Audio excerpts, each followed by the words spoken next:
It happened on a moist August evening in 2015. The National Cup finals were set and ready to happen. Pepper versus Roderick. This was the culmination of nearly 2 years of one of the most bitter rivalries in American sports history. But before we can explain the end, we must start at the beginning. In the summer of 2011, Roderick really was just unbeatable. I mean, he was the best. You could even say he was the Darth Vader of table tennis. Well, to understand the significance, you really have to look at the situation within the world of table tennis at the time. So you saw this hub of table tennis develop in New York, but specifically Atlanta was not putting anyone on the map. And then comes along Roderick, and he's beating everyone ruthlessly time and time again, and so people started to talk. Roderick was unanimously considered the greatest player in Class 3 table tennis. Many argued that Rod should be promoted to Class 4, but controversy around his name held him back. Rod, unfortunately, always had a lot of issues. He was volatile.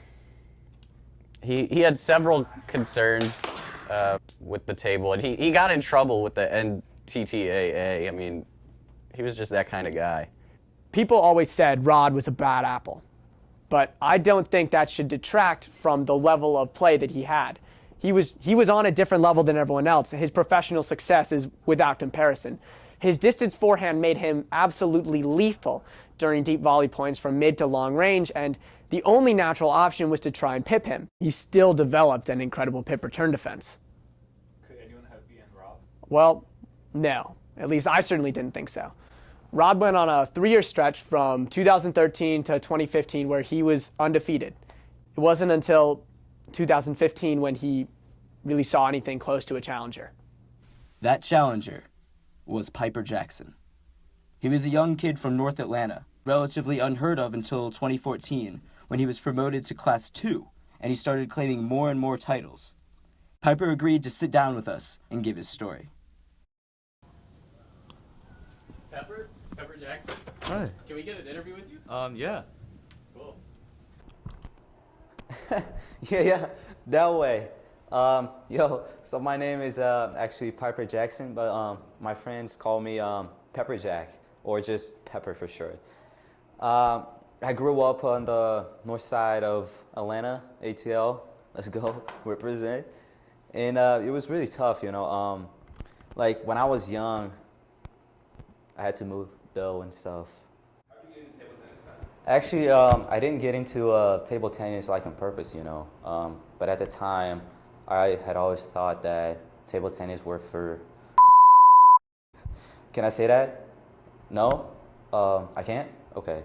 I just didn't think that table tennis were for me. So the only reason I got into the game was because of my coach, Juan Carlos. Juan Carlos is a revered name in table tennis, nationwide. He won 3 Southeast Opens, 7 Peachtree Invitationals, 2 Georgia State Cups, and was a semifinalist in the Class 4 National Championship. So, my name is Juan Mario Carlos Sanchez Gonzalez de Maria Lobo y Santiago. My family immigrated. My mom is from Mexico. My dad is from the Dominican Republic. And then they raised me in this stereotypical American state that Latinos move to, Texas? No, Idaho. I'm actually from a small rather large Dominican community outside of Boise. We call ourselves Dominijos, yeah? Sorry, Dominijos? Dominijos, yeah. That's where I grew up, in that community. And I remember growing up in the barrio, by far the most popular sport was table tennis, and before badminton and even football. And I really was drawn to table tennis. I had a very serious passion for the game, and I remember when I was 11, I won my first Idaho Open. My parents saw my potential and moved me to Atlanta. I was very good in Atlanta. I remember actually I beat Roderick when he was younger. And he was a good player, but I could have been better. I had a lot of success. It wasn't for my injury that I stopped playing. Juan Carlos could have been the best American table tennis player of his generation, but his career was cut short by a car accident. He suffered serious spinal damage and nerve tissue. The doctors predicted he may never be able to walk again. He made a comeback, though, slowly, but he was never the same. He played one match, lost, and retired. When did you first meet him? I first met him at a local gym. I remember I was training. I was there just playing. I wasn't there to train, but he was playing. Asked who had next. I played him. We were just playing regular games, 1st to 11. I destroyed him 11-0. He kept asking to play me. I kept destroying him. He was terrible. I'll flash the fundamentals. Tried to go penalty or grip. Did completely wrong. Missed the ball. But I respected his perseverance, his determination, and I knew that he really wanted to beat me. So I figured maybe I could train this kid and make him something better. Juan first asked me if I wanted to play competitive. I thought he was joking, but I agreed, got his contact info, and that was the most life-changing decision of my existence. Pepper and Juan met in 2013, and over the next year and a half, Juan put Pepper through an infamously rigorous training routine that included cardio, lower body, core, and upper body workouts. So when Pepper first started training, he was frankly just terrible. He was pathetic and weak, but he got on this new workout regimen, and it was unprecedented. For the past decade, your big-name table tennis stars, your Xing Lis, Fan Zedong, Ishikawa Kasumi, Peter Matthews, none of them ever dreamt of doing a workout like what Juan put Pepper through. Juan Carlos managed to transform Pepper into one of the world's most formidable players. Pepper began to win title after title in Class 1 and Class 2, and he eventually moved up to Class 3 with Rod. They first met in the Decatur Open in the summer of 2014, and it was actually a close match. Well, relatively. Rod beat the brakes off of Pepper. He won all 3 sets as usual. What was unusual, though, was that Pepper scored 15 points total on the match. And what you have to understand is that no one had been this close to beating Rod in a long time. They met again in a Christmas charity fundraiser tournament later that year, and this match had a whole lot of hype. Even though Pepper was new in the Class 3, he was quickly gaining a lot of support from his fans, and expectations were really high for this match. Pepper was only one of 3 people to score against Rod in 2014, and the challenger did not disappoint. The fundraiser match between Pepper and Rod went to the 5th set, and Rod was winning 10-9. Everyone was on the edge of their seats for match point. The odds seemed in Rod's favor, but the rally for match point was close.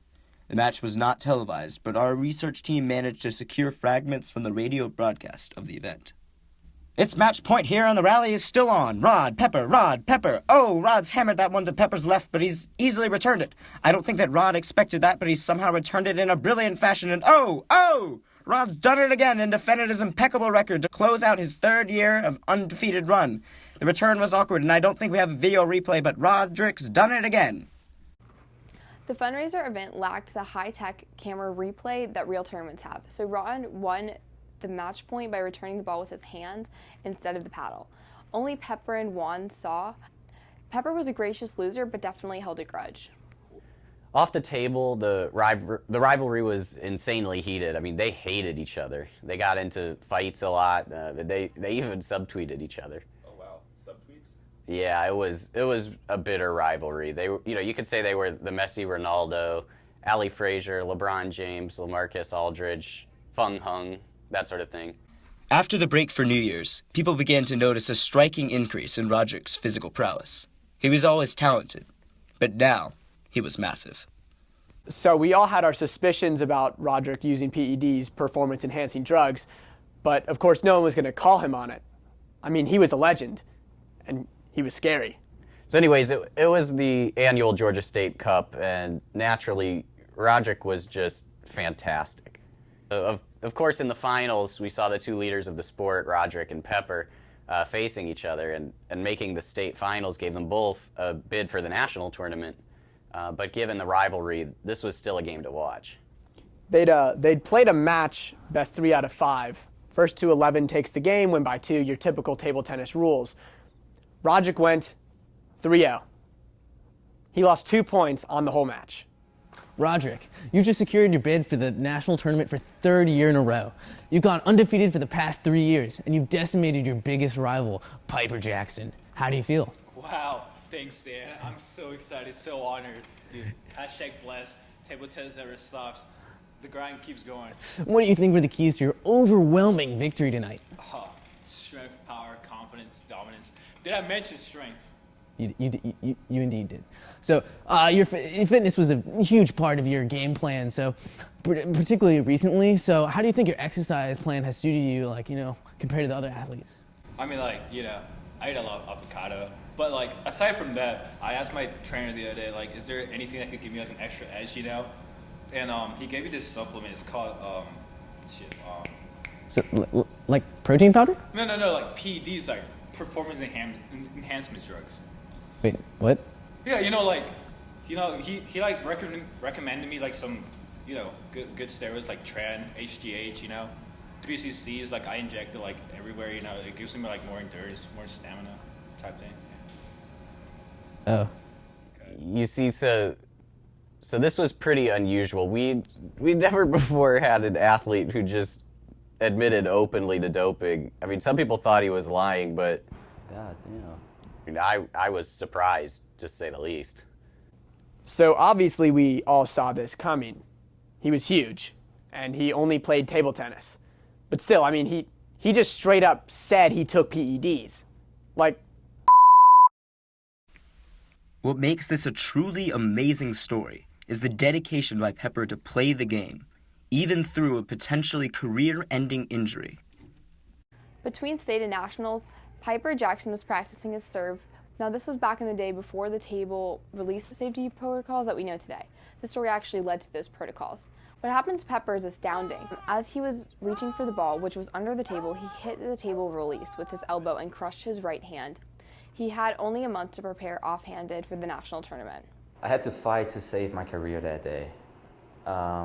Things weren't easy for a long time, but Juan Carlos kept pushing me, but I was starting to give up. It wasn't until one day I looked up at the sky and I saw a cloud in the shape of a paddle. That's when I knew that I had to keep trying. Did it work? Did you beat Rod with your left hand? Sort of.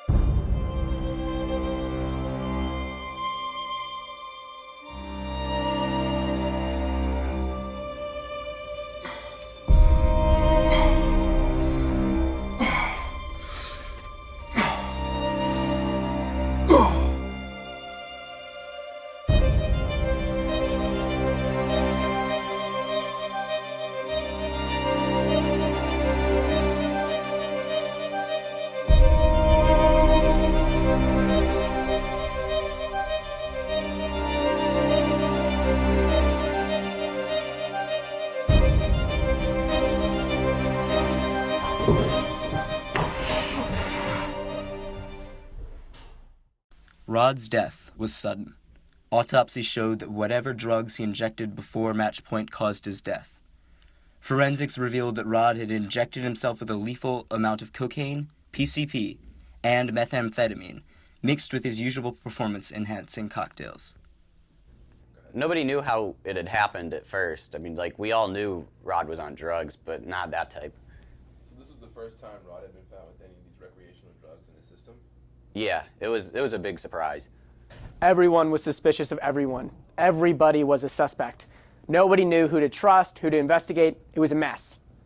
But after a short while, people began to look at Pepper's training staff, specifically at Juan Carlos. After Juan Carlos's car accident, he was forced to attend habitual physical rehab to relearn how to walk. The physical therapy was successful, but it came with a price.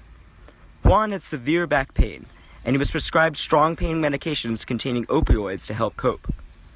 Juan struggled with an addiction to the drugs, and it greatly marred his legacy. It was tragic, and we all knew it was happening, but we really just tried to ignore it. What we didn't know was that he had moved on to the stronger stuff, but I guess it's like they say, medicinal opioids are a gateway drug. What? Nobody says that. I do. There were only rumors, but a lot of people suspected that Juan was taking cocaine. there was evidence, but we all ignored it. And the cocaine addiction developed after the opiate addiction, since, prescription opioids are the #1 gateway drug. But anyways, people say he got the drugs and sabotaged, some even say murdered, Rod Von Bryant, the great lightning rod. Everyone in contact with Piper Jackson and Juan Carlos denied the accusations.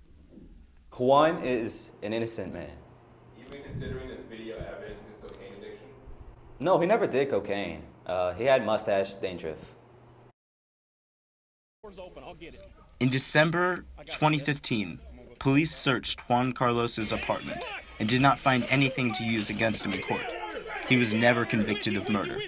He was not even charged.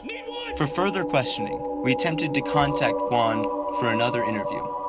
After learning of the content of our questioning, he denied our request.